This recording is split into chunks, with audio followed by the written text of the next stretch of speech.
Welcome to BK Sir Murshidabad YouTube channel. Abstract Algebra আমাদের already 3টে class সমাপ্ত হয়েছে। তোমরা যারা ভিডিও দেখোনি এখনো তারা এসএলএসটি ম্যাথমেটিক্স এই প্লে লিস্টে গিয়ে ভিডিও দেখতে পারবে। তো আজকে আমাদের অ্যাবস্ট্রাক্ট অ্যালজেব্রা চতুর্থ ক্লাস। 3টে ক্লাস আমাদের কিন্তু অলরেডি কমপ্লিট হয়ে গেছে। আজকের ক্লাসে তোমাদের সকলকে স্বাগত এবং তোমরা অবশ্যই খাতা পেন নিয়ে বসবে। পাশাপাশি সাউন্ড কোয়ালিটির জন্য তোমরা হেডফোনটা কানে অবশ্যই নেবে, যাতে করে এই ক্লাসটা তোমাদের বুঝতে খুব সুবিধা হবে। এসএলএসটি ম্যাথমেটিক্স কে টার্গেট করে আমাদের এই ক্লাসগুলো কিন্তু চলছে কন্টিনিউয়াসলি। ইউটিউবে তোমরা কিন্তু ক্লাস পেয়ে যাবে। তাহলে আজকের ক্লাস শুরু করি। প্রথমে তোমরা একটা থিওরি লেখো। কার theory? लाग्रांजेস theory.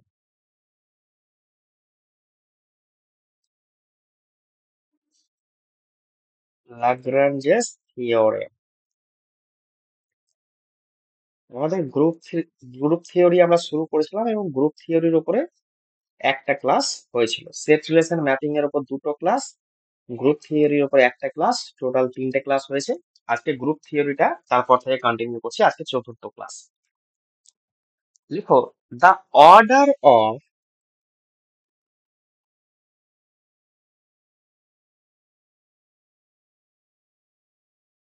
Every sub group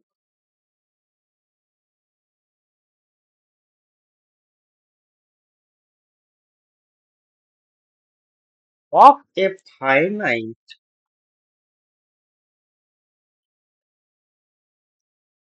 group G is a divisor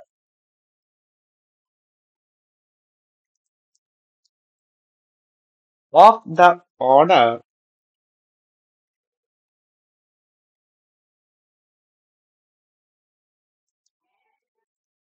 of G।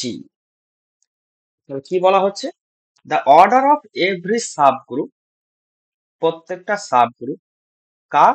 না, তো একটা জি একটা গ্রুপ আছে, সেই গ্রুপটা হচ্ছে ফাইনাইট গ্রুপ। তো এই ফাইনাইট গ্রুপে যে অর্ডারটা, সেই অর্ডারটা কি হবে? ডিভাইজার হবে। বুঝতে পেরেছো? তার মানে বিষয়টা কি দাঁড়াচ্ছে? বিষয়টা দাঁড়াচ্ছে এইরকম যে জি কমা সার্কেল, এইটা একটা গ্রুপ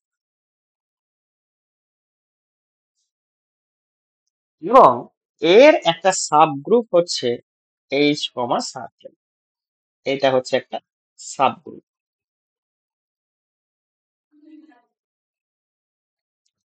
लाग्रांजेস থিওরেম অনুযায়ী বলছে, যদি এইটা হয় তাহলে পরে আমরা বলতে পারবো অর্ডার অফ জি সেইটা বিভাজ্য হবে অর্ডার অফ এইচ দ্বারা। একটা গ্রুপের অর্ডার মানে কি? একটা গ্রুপের অর্ডার মানে হচ্ছে গ্রুপের যে সেটটা তার মধ্যে যতগুলো এলিমেন্ট আছে সেটা নিয়ে তার অর্ডার। তাহলে বলা হচ্ছে যে জি এর যে অর্ডারটা হবে সেই অর্ডারটাকে আমরা এইচ এর অর্ডার দিয়ে, এই যে সাবগ্রুপ, সেই সাবগ্রুপের অর্ডার দিয়ে আমরা ভাগ করতে পারবো। এবার ভাগ করে আমরা যেইটা পাবো সেটাকে আমরা বলি index of subgroup. Index of subgroup. কথা বুঝতে পেরেছো? একেবারে সহজ বাংলা ভাষায় তোমাদেরকে বুঝিয়ে দেওয়ার চেষ্টা করা হচ্ছে এবং তোমরা ক্লাসগুলো কন্টিনিউয়াসলি দেখতে পারলে পরে আমরা এসএলএসটি প্রথমে 9-10 এর সিলেবাসটা শেষ করার চেষ্টায় রয়েছি। ভালো লাগলে ভিডিওটা অবশ্যই লাইক করবে এবং কমেন্টের মাধ্যমে জানাবে। কথা বুঝতে পেরেছো? চল একটা উদাহরণ লিখি, তাহলে ব্যাপারটা আরো বেশি পরিষ্কার হয়ে যাবে। দেখো, if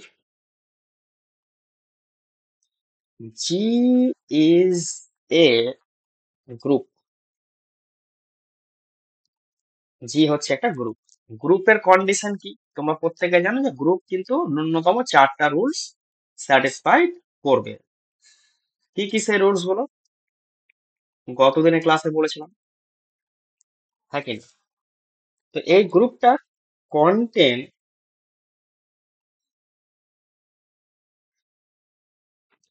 containing 13 elements.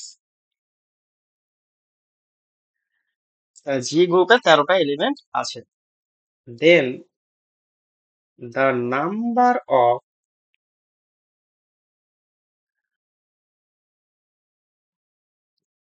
element then the number of element নয়, number of possible subgroup,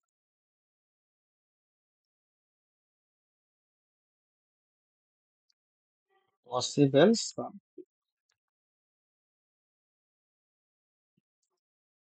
of G of G is okay. Option A বলছে 10টা সাবগ্রুপ হবে, অপশন বি বলছে 12টা সাবগ্রুপ হবে, অপশন সি বলছে 5টা সাবগ্রুপ হবে, আর অপশন ডি বলছে একটা সাবগ্রুপ হবে। জি এর মধ্যে এলিমেন্ট আছে 13। সাবগ্রুপ মানে কি? সাবগ্রুপ এইচ যদি হয় তাহলে এইচ এর মানেটা কি? এইচ হচ্ছে একটা সাবসেট, কার না? তো জি এর সাবসেট। তার মানে জি এর ভেতরে যতগুলো এলিমেন্ট আছে, যে যে এলিমেন্ট আছে সেই এলিমেন্ট গুলো নিয়ে সাবসেট তৈরি হয়, হ্যাঁ কি না?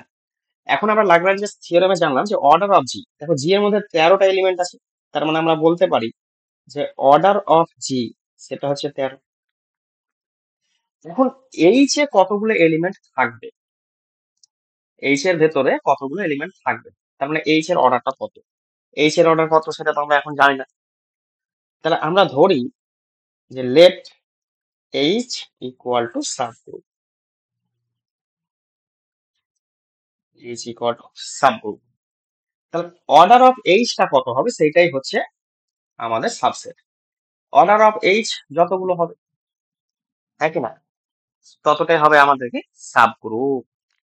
তাহলে বলো যে অর্ডার অফ জি কে অর্থাৎ 13 কে আমি অর্ডার অফ এইচ দিয়ে ভাগ করতে পারবো। অর্ডার অফ এইচ এই অপশনের মধ্যে যদি 10 হয় অপশন এ অনুযায়ী, তাহলে কি তাকে 13 দিয়ে ভাগ করা যাবে? যাবে না। যদি অর্ডার অফ এইচ নিচে একটা 12 হয় তাহলে 13 কে 12 দিয়ে ভাগ করা যাবে? যাবে না। যদি 5 হয় পসিবল নয়, তাহলে একমাত্র অপশন ডি অর্থাৎ অর্ডার অফ এইচ যেটা সেটা হবে 1। একটাই এলিমেন্ট আছে। অর্ডার অফ এইচ মানে কি? এইচ এর ভেতরে একটাই এলিমেন্ট আছে, মাত্র একটা এলিমেন্ট আছে, সেই এলিমেন্টটা হয়তো এ। তাহলে একটা এলিমেন্ট আছে, তাহলে সাব গ্রুপ কয়টা হলো? একটাই সাব গ্রুপ হবে। একটা এলিমেন্ট নিয়ে একটাই সাব গ্রুপ হচ্ছে। কথা বুঝতে পেরেছো কিনা, হ্যাঁ কি না? তাহলে পরে আমাদের সঠিক উত্তর হচ্ছে অপশন ডি।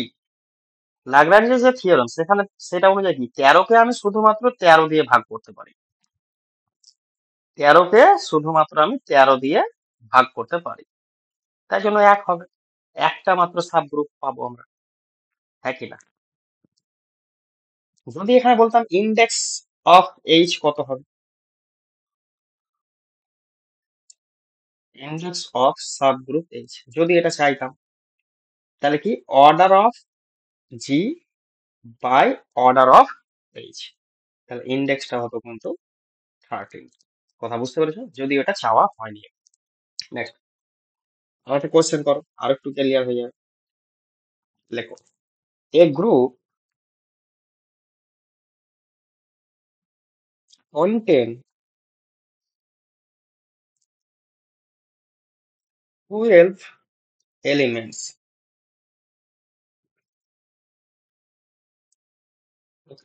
একটা গ্রুপে 12টা এলিমেন্ট আছে, then the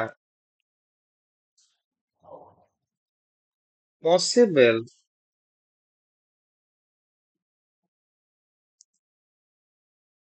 number of elements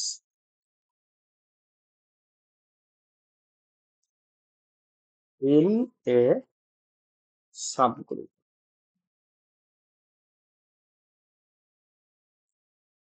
is. Okay, option A বলা আছে 3টে, অপশন বি বলছে 5টা, অপশন সি বলছে 7টা, অপশন ডি বলছে 11টা। 12খানা এলিমেন্ট আছে কার মধ্যে? সেই গ্রুপটার মধ্যে। সেই গ্রুপটাকে আমি জি ধরলাম, তাহলে অর্ডার অফ জি সেটা হচ্ছে 12, আছে না? এখন অর্ডার অফ এইচ কি হবে তাহলে? 12কে আমি যত দিয়ে ভাগ করতে পারবো সেটাই হবে অর্ডার অফ এইচ। তাহলে 12কে আমি 1 দিয়ে ভাগ করতে পারবো, 12কে আমি 2 দিয়ে ভাগ করতে পারবো, 12কে আমি 3 দিয়ে ভাগ করতে পারবো, 4 দিয়ে পারবো, আর 6 দিয়েও আমি কিন্তু ভাগ করতে পারবো। 12কে আমি 12 দিয়েও ভাগ করতে পারবো, কিন্তু order of G 12, order of এইচও 12, এবং এইচটা যেহেতু সাবসেট অফ জি, তার মানে অর্ডার অফ জি আর অর্ডার অফ এইচ সমান হয়ে যাবে, ওই জন্য 12টা নিচ্ছি না। তাহলে টোটাল কতগুলো পসিবল নাম্বার অফ সাবসেট হবে? তাহলে একটা করে এলিমেন্ট নিয়ে সাবসেট হতে পারে। তাহলে একটা, দুটো, তিনটে, চারটা, 1 2 3 4 5টা। টোটাল আমার এখানে সাবসেট হচ্ছে কিন্তু 5টা। কথা বুঝতে পেরেছো কি পারো? নাম্বার অফ সাবসেট, টোটাল কতগুলো সাবসেট তৈরি করা যাবে? তাহলে 5টা তৈরি করা যাবে। ওকে, আর then the possible number of elements in a subgroup. তাহলে একটা সাবগ্রুপে কতগুলো করে এলিমেন্ট থাকতে পারে? দেখো এই ক্ষেত্রে আমরা একটা করে এলিমেন্ট থাকতে পারে, অর্ডার অফ এইচ মানে একটা এলিমেন্ট আছে ওখানে সাবগ্রুপের ভেতরে, দুটো এলিমেন্টও থাকতে পারে, তিনটে এলিমেন্টও থাকতে পারে, চারটে এলিমেন্টও থাকতে পারে, এবং 6টা করেও এলিমেন্ট থাকতে পারে। তাহলে একটা কাজ করো, possible number of element in a subgroup, তাহলে এটা উত্তর হবে কিন্তু 5। কথা বুঝতে পেরেছো কি পারো? যদি ইন্ডেক্স বলা হতো, প্রথম যে subgroup, total subgroup, number of subgroup করো এটাকে, নাম্বার অফ সাবগ্রুপ, কোশ্চেনটা একটু চেঞ্জ করো। এলিমেন্ট তো একটা হতে পারে, দুটো হতে পারে, তিনটা হতে পারে, চারটা হতে পারে, 6টাও হতে পারে। নাম্বার অফ সাবগ্রুপ ইজ, কোশ্চেনটা একটু পাল্টে দিন। ওকে, এখন প্রথমে যে সাবগ্রুপটা তৈরি হচ্ছে, যার অর্ডার 1, তার যদি ইন্ডেক্স বের করতে বলতো তাহলে ইন্ডেক্স হতো 12, হ্যাঁ কি না? আমি যদি বলি যে ইন্ডেক্স অফ ফার্স্ট সাবগ্রুপ, তো সেটা কত হবে? Order of G 12, order of first subgroup 1, তাহলে 12 হতো, হ্যাঁ কি না? যদি বলতাম ইন্ডেক্স অফ ফিফথ সাবগ্রুপ, 5 নাম্বারটা, তাহলে কত আসতো? 12/6, মানে সেটা আসতো 2। তো এইভাবে আমরা কিন্তু ইন্ডেক্সটা বের করতে পারি। তাহলে এখানে দা পসিবল নাম্বার অফ সাবগ্রুপ সেটা হচ্ছে 5খানা সাবগ্রুপ আমরা কিন্তু বের করতে পারি। এলিমেন্ট কতগুলো করে থাকবে? তো এটাতে 6টা এলিমেন্ট থাকবে, এটাতে 4টা এলিমেন্ট থাকবে, কেন অর্ডার অফ এইচ মানে হচ্ছে সেই এইচ এর ভেতরে যতগুলো এলিমেন্ট আছে। তাহলে কোশ্চেনটা একটু ঠিক করে নাও। ওকে, পরের question, which of the following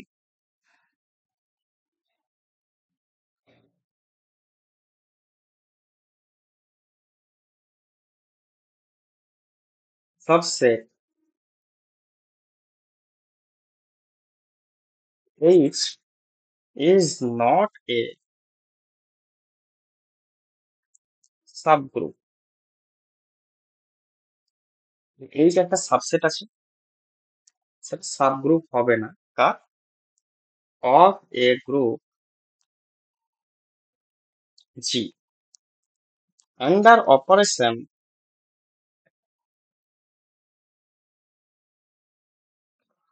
addition. তার মানে যোগের ক্ষেত্রে, যোগের ক্ষেত্রে জি একটা গ্রুপ, সেই গ্রুপের সাব গ্রুপ হবে না কোনটা? অপশন এ বলছে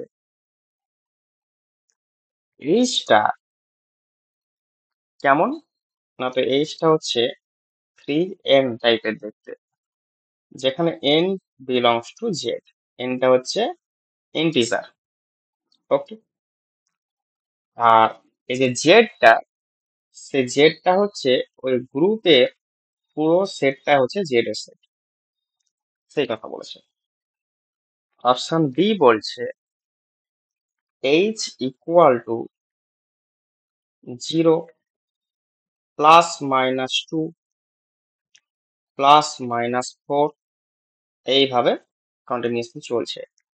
অবশ্যই জি হচ্ছে জেড সেট। অপশন সি বলছে এইচ ইকুয়াল টু 0 1 2, এইভাবে কন্টিনিউসলি চলছে।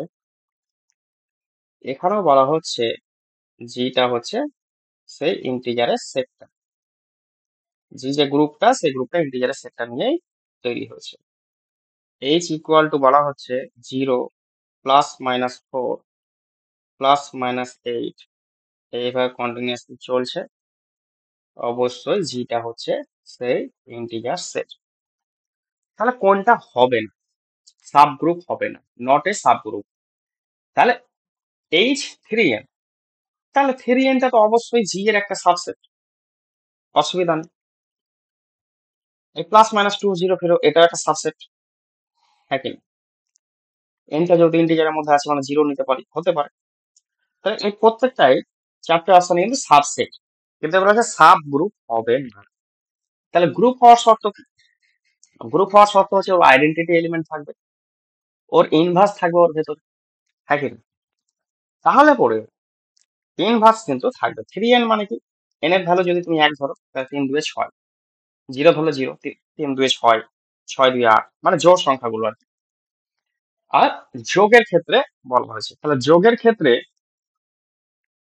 আমরা জানি আইডেন্টিটি এলিমেন্ট সেটা হয় 0। যোগের ক্ষেত্রে আইডেন্টিটি এলিমেন্ট 0 হয়। তাহলে প্রত্যেকটাই 0 স্যাটিসফাই করবে, অসুবিধার কিছু নেই। আইডেন্টিটি এলিমেন্ট চলে আসবে 0, সবার মধ্যে 0 আছে, কেন এগুলো তো আমি 0 দেখতে পাচ্ছি। আর এখানে কিন্তু 3n, n এর ভ্যালু 0 বসালে 0 আসছে, তাহলে অসুবিধা নেই। তাহলে আমাকে ইনভার্স টেস্ট করতে হবে। তাহলে ইনভার্স টেস্ট যদি করি তাহলে সেটা থাকবে কিনা। এখানে প্লাস মাইনাস আছে, প্লাসের মাইনাস ইনভার্স পসিবল আছে, এখানে প্লাস মাইনাস আছে পসিবল আছে। এই এইচ ইকুয়াল টু 3n, এই জায়গাটা আমাদেরকে একটু ভাবতে হবে। ওকে।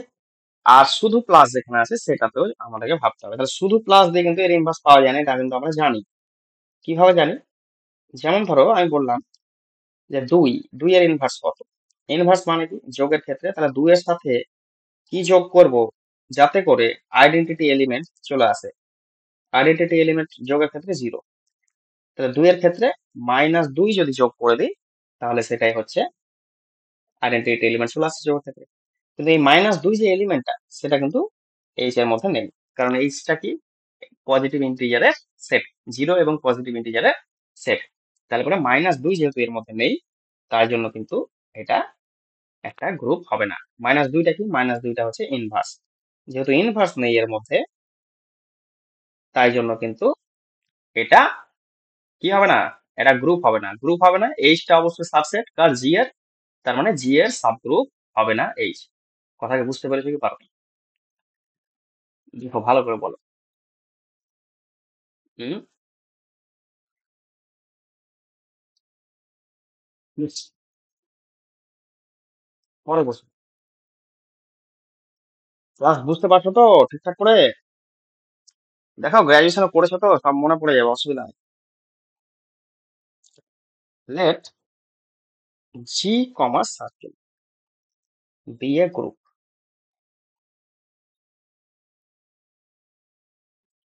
and H comma K be two subgroup of G.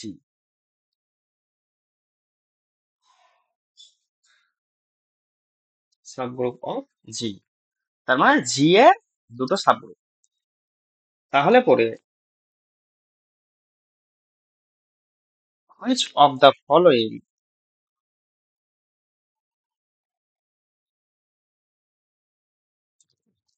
is a subgroup of G?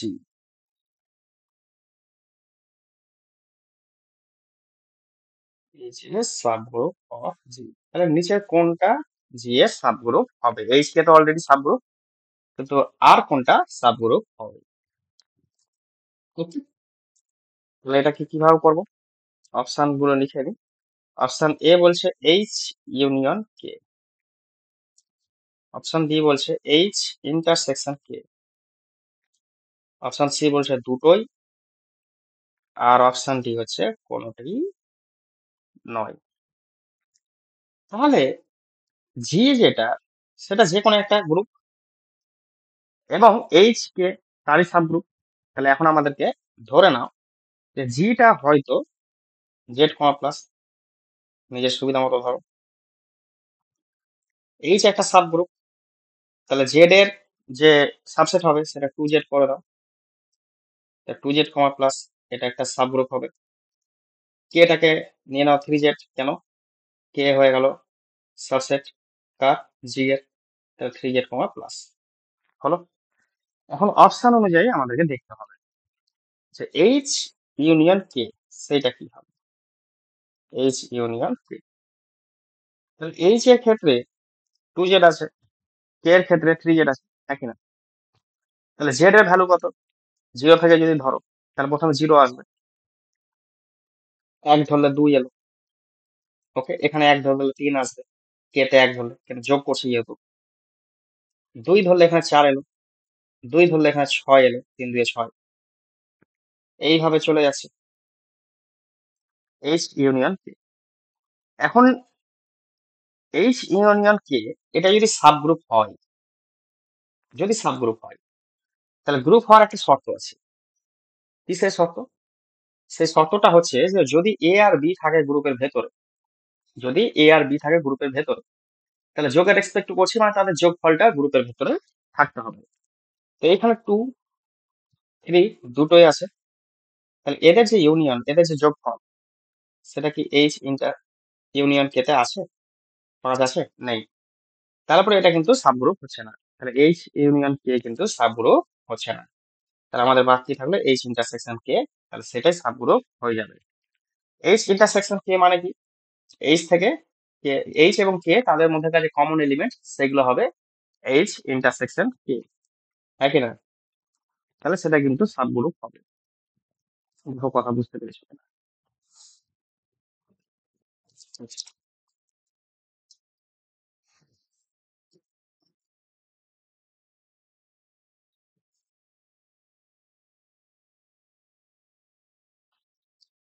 আমি একটা সেট নিলাম, সেই সেটটার নাম দিলাম এস, এবং এই সেটের যে এলিমেন্ট গুলো, প্রথমটা one, minus one, I, minus I, এই কটা এলিমেন্ট। এই সেটটা গুণের রেসপেক্টে একটা গ্রুপ ফর্ম কিন্তু করছে, হ্যাঁ কি না? গুণের রেসপেক্টে গ্রুপ ফর্ম করছে, বা মাল্টিপ্লিকেশনের রেসপেক্টে গ্রুপ ফর্ম করছে। কেন? কারণ এর আইডেন্টিটি এলিমেন্ট আছে এক, ইনভার্সও আছে, এক ইনভার্স মাইনাস এক, মাইনাস একের ইনভার্স এক, I inverse minus I, minus I inverse I, তাহলে সবগুলোই আছে। তাহলে আই ইনভার্স আছে, আইডেন্টিটি এলিমেন্ট আছে, এবং এ প্লাস বি গুণের এক্সপেক্ট করছি, মানে গুণ এ বি সেটা থাকবে এর ভেতরে, সেটাও আছে। তাহলে এটা কিন্তু একটা গ্রুপ ফর্ম করছে। এখন এই যে এক আছে, এটাকে আমি I two the power four লিখতে পারি, মাইনাস ওয়ান একে আমি আই এর স্কোয়ার লিখতে পারি, আই এটাকে I two the power one লিখতে পারি, মাইনাস আই মানে আই এর কিউব আমি লিখতে পারি। এবার দেখো এগুলোকে প্রত্যেকটাকে আমি আই এর পাওয়ার আকারে লিখে দিতে পারলাম প্রত্যেকটা এলিমেন্ট। তাহলে আমি এটাকে এইভাবে লিখতে পারি যে I two the power N, এইভাবে লিখতে পারি, যেখানে অবশ্যই এন বিলংস টু জেড, নাকি? এই ধরনের যদি পাওয়ার আকারে লেখা যায় গুণের রেসপেক্টে, তখন এটাকে আমরা বলি সাইক্লিক গ্রুপ। তোকে বুঝতে পেরেছো কি পারো? তখন এটাকে বলা হয় সাইক্লিক গ্রুপ। আর যার পাওয়ার আকারে লিখলাম, আই এর পাওয়ার আকারে লিখেছি, তাহলে এই আইটাকে বলা হবে জেনারেটর, আইটাকে বলা হবে জেনারেটর। কথা বুঝতে পারা গেছে কি যায়? তাহলে প্রত্যেকটা এলিমেন্টকে আমরা আই এর পাওয়ার আকারে লিখতে পারছি, যার পাওয়ার আকারে লিখতে পারবো তাকে আমরা জেনারেটর বলবো। এবং তাকে দেখানো হয় এভাবে যে এস যেহেতু একটা গ্রুপ, তাহলে সেটা জেনারেটর হচ্ছে আই, আই কে আমরা এইভাবে জেনারেটরটাকে প্রকাশ করি। ওকে, চলো এখন একটা ডেফিনেশন তারা লিখে নাও সাইক্লিক গ্রুপের উপর। Definition of cyclic group.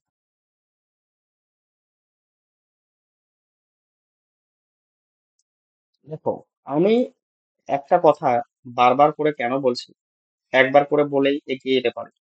আমি চেষ্টা করছি যতটা পারা যায় ইজি করে দেওয়ার জন্য। এবার তোমরা জানো যারা, তাদের ক্ষেত্রে একটু বিরক্ত লাগতে পারে, কিন্তু যারা ভুলে গেছো একেবারে, বা হয়তো ওপেন থেকে পড়াশোনা করছে সেভাবে হয় না ওপেনের পড়াশোনা, তো সেই ক্ষেত্রে তাদের ভালো লাগার কথা। আর যারা অলরেডি জানো অনেকটা নলেজ সম্পন্ন, তাদের ক্ষেত্রে মনে হবে এগুলো সব জানা ব্যাপার। তবে এগুলো এসএলএসটির জন্য খুব গুরুত্বপূর্ণ, অবহেলা করলে কিন্তু হবে না। A group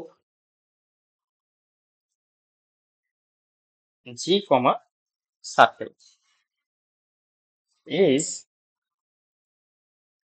said to be a cyclic group. একটা গ্রুপ তাকে আমরা সাইক্লিক গ্রুপ বলবো কখন? if there exists an element, যদি সেখানে একটা এলিমেন্ট থাকে, সেই এলিমেন্টটা এ, এন জি, জি এর ভিতর যদি একটা এলিমেন্ট থাকে এ, কিভাবে থাকে? such that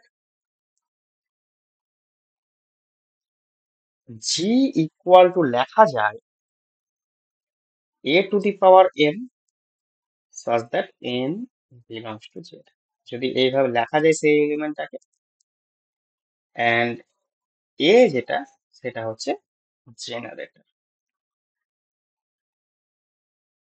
বুঝতে পেরেছো? তখনই কিন্তু আমরা তাকে সাইক্লিক গ্রুপ বলবো। এটা তো গুণের রেসপেক্ট হলো। তাহলে যোগের ক্ষেত্রে কি হবে সেটাও লিখে রাখো, ফর অ্যাডিশন।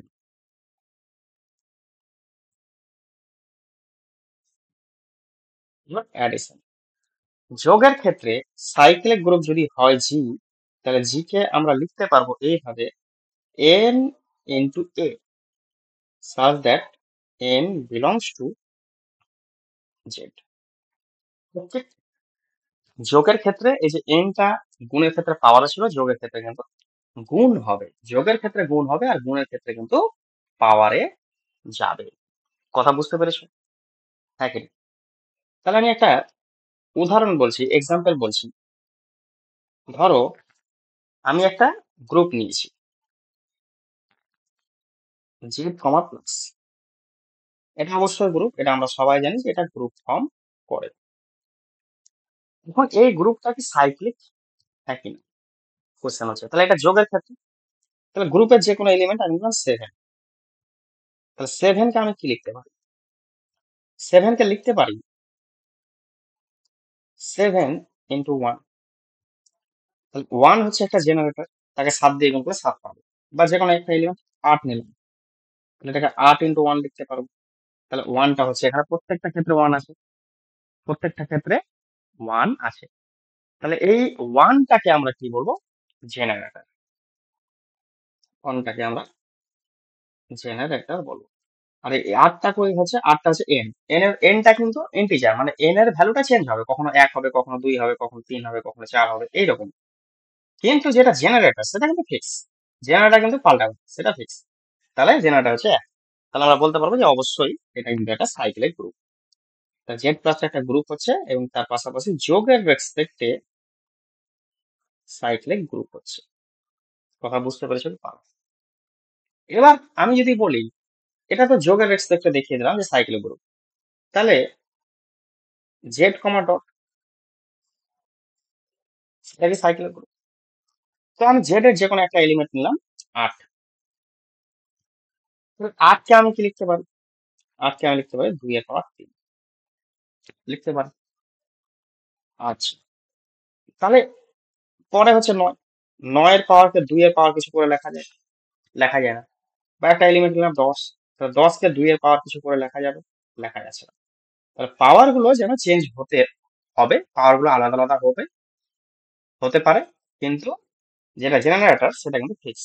তাহলে এখানে কিন্তু আমরা সবসময় এ টু দি পাওয়ার এন এই ফর্মে কিন্তু আমরা লিখতে পারছি না। তাহলে যেহেতু এ টু দি পাওয়ার এন ফর্মে আমরা লিখতে পারছি না, এই জন্য এটা কিন্তু সাইক্লিক হবে না, সাইক্লিক গ্রুপ হবে না। কথা বুঝতে পেরেছি? এবারে কিছু প্রপার্টিজ তোমরা একটু লিখে নাও খাতাতে। আমার সাথে সাথে খাতায় লিখতে থাকো, খাতাটাই একটা বইয়ে রূপান্তরিত হয়ে যাবে।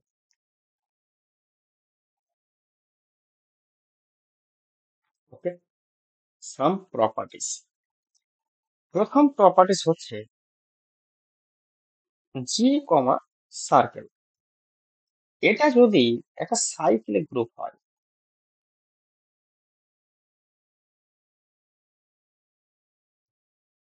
and এই সাইক্লিক যে গ্রুপটা, তার জেনারেটর হচ্ছে এ বি দা জেনারেটর,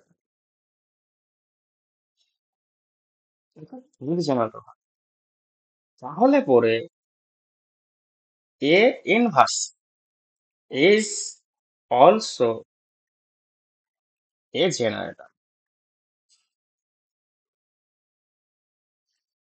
বুঝতে পারছো যে একটা গ্রুপের ভেতরে যদি দেখি যে একটা জেনারেটর পাচ্ছি এ, তাহলে এ এর ইনভার্সও কিন্তু ওই গ্রুপের একটা জেনারেটর হবে, সেই কথাটা বলা হচ্ছে। দ্বিতীয়, এভরি সাইক্লিক গ্রুপ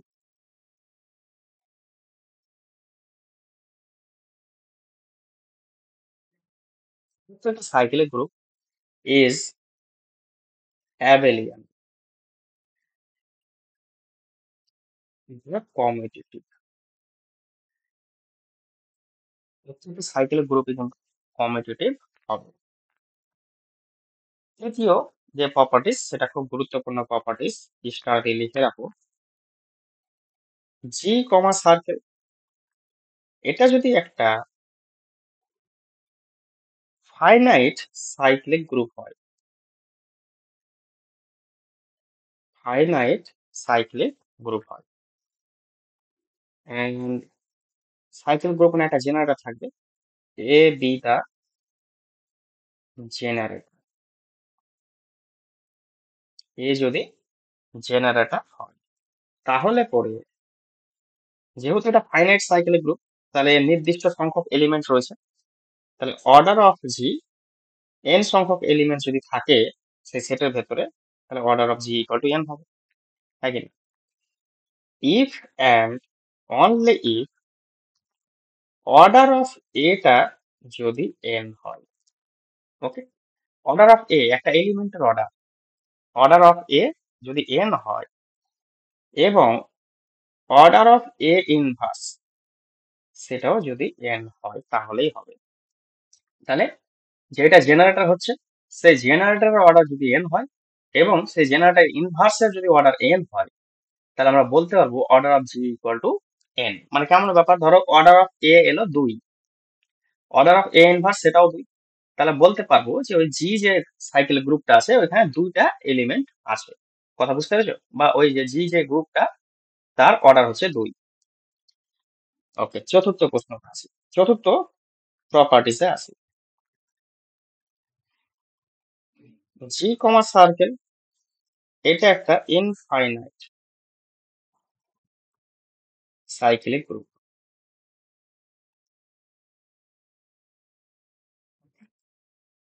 এবং দেখা যাচ্ছে যে এ বি দা জেনারেটর, এটা হচ্ছে জেনারেটর, তাহলে পরে অর্ডার অফ জি যেটা, সেটা ইনফাইনাইট হবে, তাই কি না? কেন? কারণ ওখানে এলিমেন্ট তো ইনফাইনাইট, তাহলে ইনফাইনাইট গ্রুপ যেহেতু, তাহলে ইনফাইনাইট অর্ডার হলো। কখন হবে? যদি if and only if order of এটা দেখা যায় যে ইনফাইনাইট হচ্ছে, সেই ক্ষেত্রে বলতে হবে। একটা ইনফাইনাইট সাইকেলিক গ্রুপ, তার অর্ডার কত হবে, সেটা ইনফাইনাইট হবে যে ফাইনাইট হবে তার উপর নির্ভর করছে। অর্ডার অফ এটা দেখবো কি হচ্ছে, অর্ডার অফ এ যদি ইনফাইনাইট হয়, তাহলে বলবো যে অর্ডার অফ জিটাও ইনফাইনাইট, বা জি এর মধ্যে যে এলিমেন্ট গুলো আছে সেগুলো কিন্তু 5 number properties. Every subgroup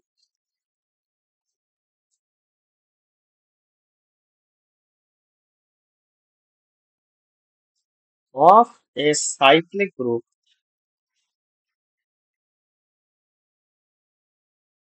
is cyclic. প্রত্যেকটা সাইক্লিক গ্রুপের যে সাবগ্রুপ গুলো হবে তারাও কিন্তু সাইক্লিক গ্রুপ হবে, এই কথাটাই বলতে চাইছি। ওকে, তাহলে এই প্রপার্টিজ গুলো কিন্তু মনে রাখতে হবে, এখান থেকে এমসিকিউ কোশ্চেন কিন্তু সরাসরি আসার সম্ভাবনা থাকেই। No problem. তাহলে এবার আমরা পরের প্রশ্নটা চলে আসি। আচ্ছা, লিখতে গিয়ে আমার লেখাগুলো একটু উপরের দিকে উঠে যাচ্ছে, তো কিছু করার নেই, বাঁকা হয়ে যাচ্ছে, কারণ আমি তো খাতায় লিখছি না, ওই জন্য বাঁকা হয়ে যাচ্ছে। লিখো। তবুও চেষ্টা করছি যতটা পারা যায় সোজাভাবে লেখার জন্য। If G be a cyclic group, G হচ্ছে এক cyclic group containing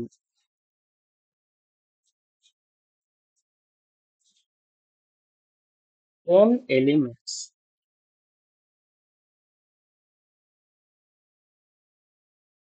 with generator x, generator কিন্তু x, তাহলে পরে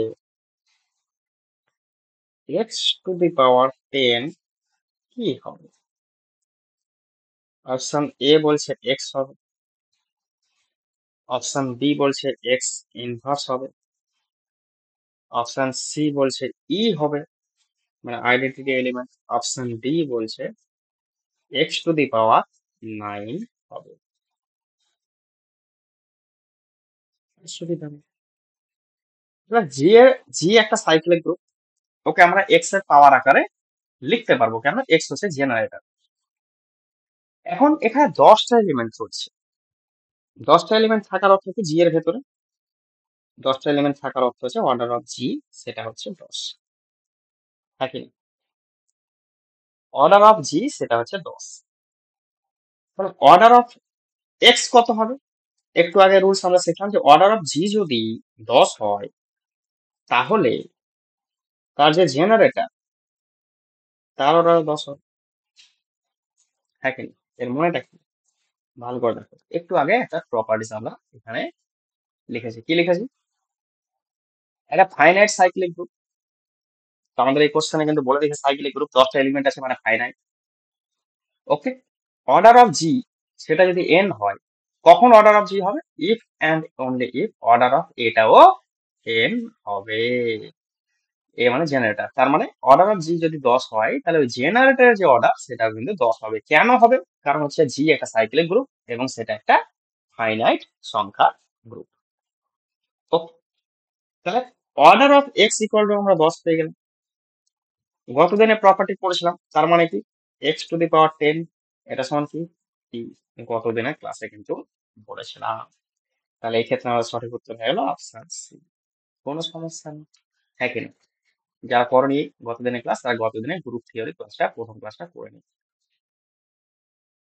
পরের প্রশ্ন, if G be a cyclic group, G যদি একটা সাইক্লিক গ্রুপ হয় অফ অর্ডার 8, 8 অর্ডারে একটা cyclic group with generator x,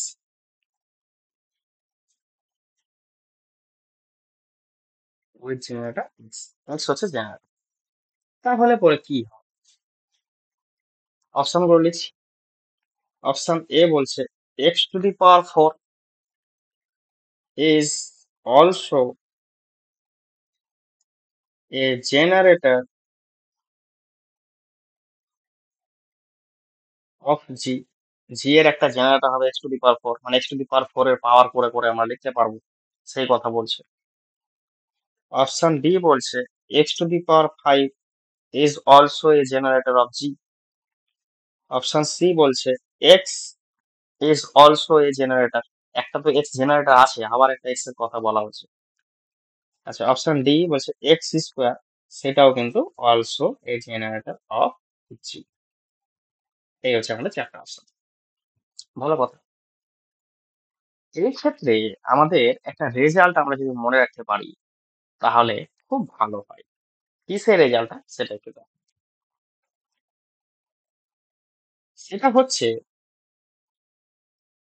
যে X to the power P will be a generator.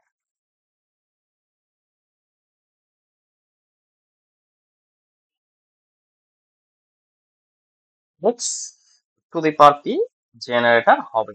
কখন হবে? না তো যদি GCD of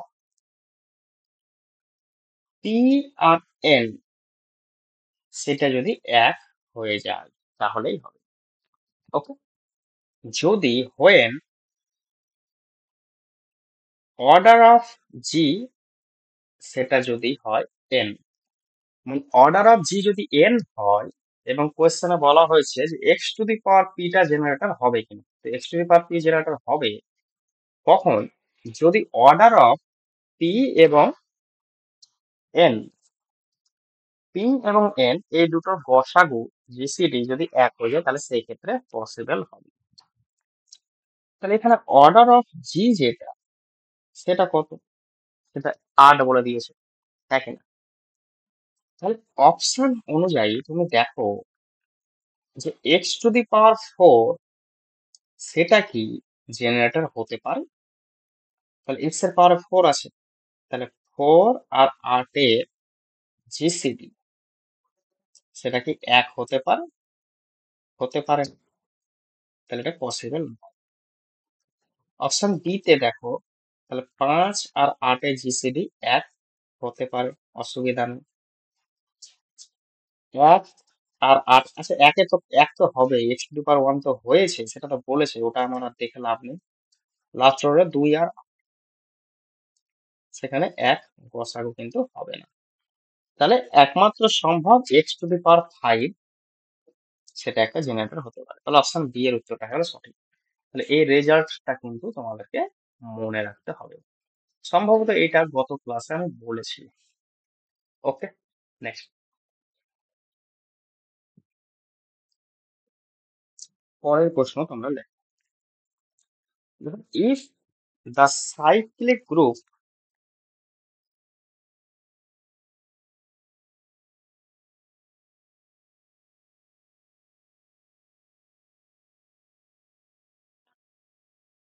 G contains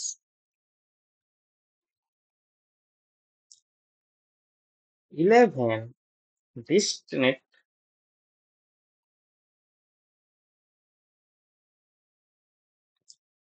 element, 11টা আলাদা আলাদা এলিমেন্ট রয়েছে, then it has, তাহলে এটা আছে, কি আছে? Option A only one generator,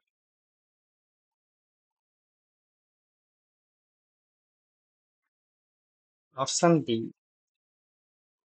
2 generator, option C 9 generator, আর অপশন ডি বলছে 10 জেনারেটর। মানে 10খানা জেনারেটর আছে, 9খানা জেনারেটর আছে, না 2খানা জেনারেটর আছে, না শুধুমাত্র একটা জেনারেটর দিয়েই পুরো গ্রুপটা তৈরি হয়েছে, সেই কথাটা বলেছে। তাহলে পরে অর্ডার অফ জি সেটা তো 11, অর্ডার অফ জি সেটা হচ্ছে। এখন আমাকে দেখতে হবে যে 11-র সাথে কে কে প্রাইম, মানে যারা যারা প্রাইম হবে তারা তারাই অর্ডার হতে পারে, যারা যারা প্রাইম হবে তারা তারাই জেনারেটর হতে পারে, হ্যাঁ কি না? কারণ একটু আগে রুলস বললাম যে গসাগু যেন এক হয়, তাহলে গসাগু এক হওয়ার মানে কি 11-র সাথে যারা যারা প্রাইম হবে তারাই হবে। তাহলে এক্স কি হতে পারে? ধরো 10খানা আলাদা আলাদা আছে, সামথিং কিছু আছে। এখানে টোটাল 10টা এলিমেন্ট আছে এবং এই 10টা এলিমেন্টকে, সরি 11টা এলিমেন্ট আছে এবং 11টা আলাদা আলাদা এলিমেন্ট আছে। তারা সাইক্লিকে আছে, সাইক্লিক গ্রুপ আছে, মানে পাওয়ার আকারে আছে এবং তারা প্রত্যেকে আলাদা, সেই কথাটা বলেছে। তাহলে জেনারেটর কি হতে পারে? তাহলে কি দেখবো? প্রাইম যেন হয়, গসাগু যেন এক। তাহলে 11-র সাথে কে কে প্রাইম? 11-র সাথে 1 প্রাইম, 2 প্রাইম, 3 প্রাইম, 4, 5, 6, 7, 8, 9, 10 পর্যন্ত প্রাইম। তাহলে জেনারেটর কি কি হতে পারে? জেনারেটর হতে পারে x⁴ 1, জেনারেটর হতে পারে x⁴ 2, জেনারেটর হতে পারে x⁴ 3, জেনারেটর হতে পারে x⁴ 4। এইভাবে জেনারেটর হতে পারে x⁻10। হ্যাঁ কি না? জেনারেটর কে হবে? সাইক্লিক গ্রুপের, সাইক্লিক গ্রুপের পাওয়ার আকারে থাকে জেনারেটর। তাহলে জেনারেটর এই টোটাল 10খানা কিন্তু জেনারেটর হতে পারে। তাহলে অপশন ডি এর যে উত্তরটা, সেই উত্তরটা হচ্ছে সঠিক উত্তর। দেখো ব্যাপারটা বুঝতে পেরেছো কিনা। এই যে এই রুলস, জিসিডি অফ পি আর এন, যেখানে এন এর ভ্যালু, এই কোশ্চেনে এন এর ভ্যালু সেটা 11, আর পি এরটা আমরা বের করছি। তো পি এর দেখা যাচ্ছে প্রাইম কে কে হচ্ছে, তো 10খানা প্রাইম হচ্ছে 10 জন, 10টা জেনারেটর। তাহলে আমাদের উত্তর হবে 10টা জেনারেটর। কথা বুঝতে পেরেছো? মানে এক্স এর পাওয়ারে আমরা 1 থেকে শুরু করে 10 পর্যন্ত লিখে আমরা করতে পারছি, তাহলে 10খানা জেনারেটর হবে। নেক্সট কোশ্চেন চলে আসে। ক্লাস কেমন লাগছে? বুঝতে পারছো তো?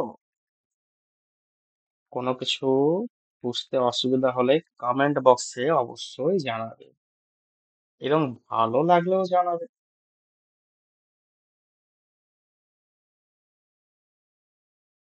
Index of a subgroup is 5. Index মানে কি? Order of G K order of H দিয়ে ভাগ করলে যেটা পাবো সেটাই এইচ এর ইন্ডেক্স হবে, যদি এই সাবগ্রুপ হয়। And its order is 3. এবং এটার যে অর্ডার, ওই সাবগ্রুপটার অর্ডারটা বলেছে 3। ভালো কথা। দেন দা অর্ডার অফ দ্য গ্রুপ, তাহলে তো খুব সহজ ব্যাপার হয়ে গেল। দেন দা অর্ডার অফ দ্য গ্রুপ,